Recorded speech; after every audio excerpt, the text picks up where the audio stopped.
The lead tonight, a candlelight vigil is set to begin soon at church in Tucson, Arizona, as the community there prays for the safe return of 84-year-old Nancy Guthrie, the mother of Today Show anchor Savannah Guthrie. She's been missing for 4 days without her life-saving medication. Nancy was first reported missing on Sunday after her family was notified that she had not attended service at her local Presbyterian church. The Guthrie family's deep faith is something that Savannah's been very public about, asking for prayers for her mother over the past few days. We were reminded of her own words about faith that she said here on The Lead when she came to talk to us about her book, Mostly What God Does. Faith doesn't happen in a vacuum. It happens in real lives, in real circumstances. And faith, you really figure out what your faith is, not in times of great triumph, but in sadness and darkness and doubt. As the investigation continues on the ground, local and federal officials are combating a host of challenges in this highly publicized search. The cactus and vegetation screening, the view of homes in her neighborhood, the critical race against time, and of course the influx of leads stemming from the intense media attention, including unverified ransom notes sent to several media outlets. I want to bring in CNN's Josh Campbell. Josh?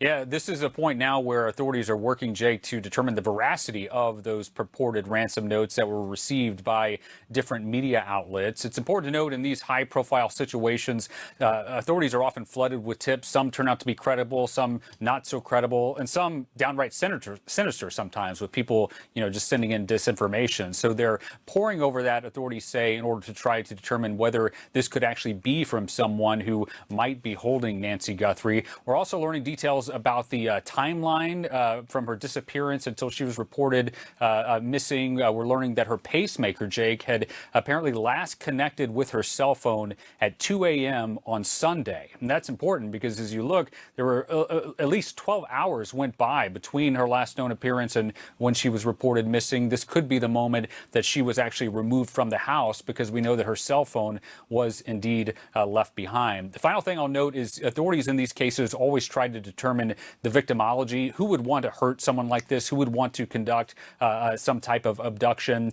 Who has the means? Who has the capability? Interesting, our colleague Brian Stelter is learning that immediately after she was first noticed to be missing, her loved ones, those who knew her, their initial reaction wasn't, well, this has to be some kidnapping. They actually thought, Jake, it could be some type of health emergency, maybe that she had been taken to a nearby hospital. That's what they were working to determine before authorities were eventually contacted. Again, that's important because in any case, authorities want to determine, were there known threats? And in this case, if the family didn't even go there, that, mentally to think, well, this could possibly be it, that could be telling. That doesn't give us answers about what actually happened or where she is right now. Authorities say they continue to ask the public for assistance. We know that they say that they are also finally looking at video from inside the residence, which they're still trying to process. People might be wondering, well, what is taking so long? These are technical challenges that they sometimes face, especially if the video is recording over itself. That may not be readily available to law enforcement. We know that police are working with the company that runs those videos in order to see if they can extract that information to try to figure out what happened here, Jake. All right, Josh Campbell, thank you so much. Let's break this all down with my expert, CNN Chief Law Enforcement Analyst John Miller, and former FBI criminal profiler Candace DeLong. John, the Pima County Sheriff's Department put out a statement today to clarify that they have not identified a person of interest or suspect in this case. Do you think they really haven't identified anyone, or are they just not telling us everything? Well, I think that they have people of interest, meaning people they're interested in. I think they have suspects that they're looking at because they're people that might be suspects. But that's normal, and Candace will tell you all about that. But it's very different from identifying a specific individual and saying, we think this is the person. And they usually only do that if there's a compelling reason to, or because they need the public's assistance in locating that person. Right now, you're not a suspect until you're named as a suspect, which is usually right before you're charged. I don't think they're there yet. They're looking at a lot of things. Candace, based on what we know so far, what's your take on the type of person or people that law enforcement are likely looking into right now? Well, this looks to me like it was committed by people that have experience committing other crimes. This is not what we call a kiddie crime. couple teenagers took her to see, gee, maybe we could get some money.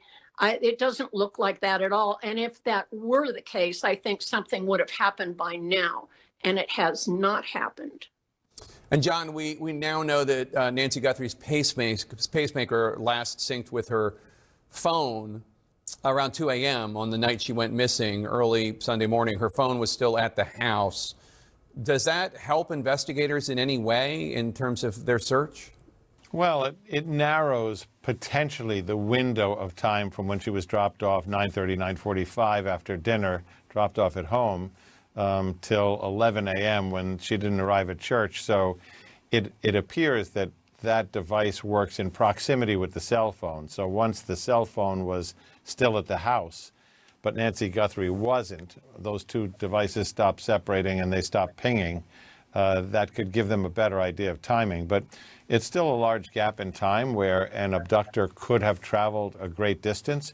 One of the things we haven't really considered here is, while the message has gone out to all of the people around Tucson, you know, if you see her, if you spot somebody anywhere in Arizona, you know, we remember in the Elizabeth Smart case, she ended up going from Salt Lake City to San Diego and back.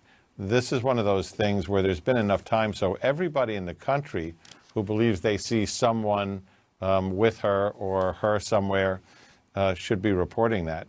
And Candace, at least 3 media outlets reportedly have received ransom notes, ones that are not verified yet as far as we know. What struck you about how law enforcement seems to be responding to this topic of ransom right now, which, not to be harsh, is the only thing that makes any sense? It is the only thing that makes any sense. And statistically, when people Nancy Guthrie's age are kidnapped, it is for financial gain. The perpetrator is doing it for that reason. In terms of all these people, first of all, it's a crime to make up a phony ransom note in a case like this. And we see this kind of behavior perpetrated by what I would call disturbed attention seekers, sometimes shameless attention seekers. The police and the FBI have very advanced methods whereby they can determine if something is real. And of course, the kidnappers should be able to provide something in the letter or content or attached to the letter to prove that they do, in fact, need to be taken seriously as the kidnapper. So John, how do you even verify a ransom note as authentic? So, I mean, you start off with proof of life. Okay. Can you show me a picture? Can you put the victim on the phone? Can you